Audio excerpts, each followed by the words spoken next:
বাড়ি। তো মুখটা হয়ে গেছে, খালি হেয়ারটা বাঁধবো আর শাড়িটা পরবো। তো চলো এই শাড়িটা পরবো আজকে। আজকে সকাল থেকে ভিডিও স্টার্ট করবো করে আর করা হয়নি। কখন থেকে করবো হলো, এখন থেকে স্টার্ট করি।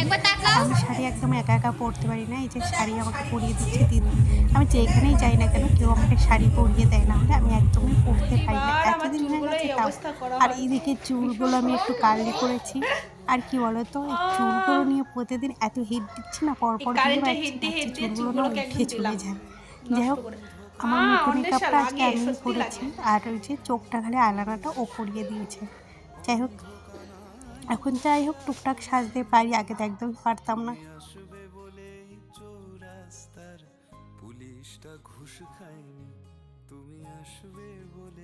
আর এই যে আমি পুরো রেডি হয়ে গেছি, কি করব চুলটা, তারপরে এরকম করলাম, বেশ দেখছি ভালোই লাগছে। আর এই যে আমি বিয়েবাড়ি চলে এসেছি, সত্যি কথা বলছি, যে গিফটটা দিয়েছি ভীষণ, একটা 3 পিস দিয়েছি। সবাই শাড়ি দেয়, আমি ভাবলাম এবার একটু ডিফারেন্স কিছু দিই, তাহলে ও আর কি পরতে পারবে। তো তোমাদের সাথে আর সেটা শেয়ার করা হয়নি, এখন ভয়েস দিচ্ছি, সেটাই মনে পড়ছে যে তোমাদের সাথে কেন শেয়ার করলাম না। যাই হোক, তারপরে এই যে এসে গিফটটা দিয়ে দিলাম। এটা হলো আমার হাজব্যান্ডের ছাত্রী আর কি। তো ছাত্রী একে একসময় অনেক দিন পড়িয়েছে, তো তার জন্য আর কি ইনভাইট করেছে। তো এর মধ্যে একজনা এসছে, ফুলের বোকেটা দেখে তো আমার ভীষণ পছন্দ হয়েছিল, তার জন্য ভিডিও নিচ্ছিলাম।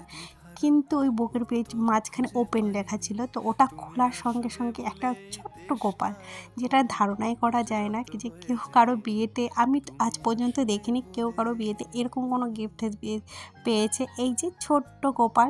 তো কেমন লাগলো প্লিজ কমেন্ট করে জানিও। আমার তো ভীষণ ভালো লেগেছে, আমারও গোপাল ভীষণ পছন্দ। কিন্তু গোপাল রাখতে গেলে যে কতখানি, ওর জন্য আমি আর মানে রাখতে পারি। এদিকে আমার বরকে দিয়েছিলাম একটু ভিডিও করতে, যে আমি একটু কফি খাচ্ছি একটু ভিডিও করে দাও। তা কোথায় কোথায় যে ঘুরিয়েছে আমি নিজেও জানি না। আর এইখানে ফুচকার লম্বা লাইন, প্রায় ওই আধ ঘন্টা লাইন দিয়ে একটু ফুচকার লাইন পেয়েছিলাম। ফুচকাগুলো বেশ ভালোই হয়েছিল। আর এই যে যেখানে বিয়ে হবে মণ্ডপ সাজিয়েছিল, মানে আমাদের বাড়ি একটু দূরে, না হলে হয়তো আমি বিয়েটা দেখেই যেতাম। এই যে কি সুন্দর সাজিয়েছে, তাই না? যাই হোক, আর এই দিকে এই যে মেয়ে বাড়িতে খাট দিচ্ছে, আলমারি দিচ্ছে, ড্রেসিং টেবিল দিচ্ছে।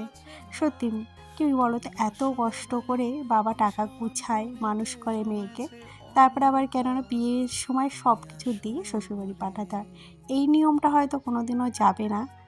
কি বলে তো, সবাই বলে হয়তো কিছু লাগবে না, কেউ না দিলেও মানে অনেক কিছু বলে। এর মধ্যে চলে এসেছিল বর, আর এইদিকে অনেক বাজি পোড়াচ্ছিল, আর এতটা ভিড় ছিল আমি আর যাইনি। আর ওইদিকে খাওয়ার প্যান্ডেলে না দেখলাম লোক কমে গেছে, তার জন্য এই যে চলে এসেছি খেতে। আমি ভাবলাম আগে খেয়েই নিই, তারপর বরকে দেখবো, বর তো আর পালিয়ে যাচ্ছে না। আর এরপরে আরও প্রচণ্ড ভিড় পড়বে আর কি, তার জন্য আমি বসে পড়েছি। আর আমার সেইটা কেমন লাগছে অবশ্যই কিন্তু কমেন্ট করেই জানিও। আর এই পাশে খাবার দিচ্ছে, ওই পাশে লোকেদের খাবার দেখে আমার খেতে ইচ্ছা করছিল আর কি। যাই হোক, এই যে খাবার প্লেটে পড়ে গেছে, আর আমার ভেজিটেবল ভীষণ পছন্দ, আর এটা ভীষণ ভালো লাগে। বাট আজকে এটা একটু না মোটা হয়ে গেছিলো, তরকারিটা এত টেস্ট হয়েছিল কি বলবো। যাই হোক, এই যে দেখো আমার থালার কি অবস্থা, লাস্টে না আমার থালার এই অবস্থা হয় আর কি। যাই হোক, তারপরে এই যে এসছি একটু বরকে দেখে নিলাম, কাছে গেলাম না, বর একটু লজ্জা পাচ্ছে, আর আমারও লজ্জা লাগছিলো বরের এইভাবে ভিডিও করতে, তাই দূর থেকেই তোমাদের দেখালাম আর কি। এই যে আইসক্রিম দিয়েছিল, এখন এটা খাচ্ছি আর কি বসে বসে।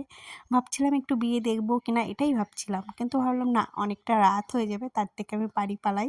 কালকে আবার আনিশার স্কুল আছে, আর আমি যদি এখানে এখন বসে থাকি তাহলে কালকে আনিশার স্কুলটা বন্ধ হয়ে যাবে। এমনিতেই অনেক রাত হয়ে গেছে, তার জন্য। আর এই যে মানে খেয়ে দিয়েই বাড়ি চলে ভিডিওটা এই গেছিলাম। যে এখানে শেষ করলাম।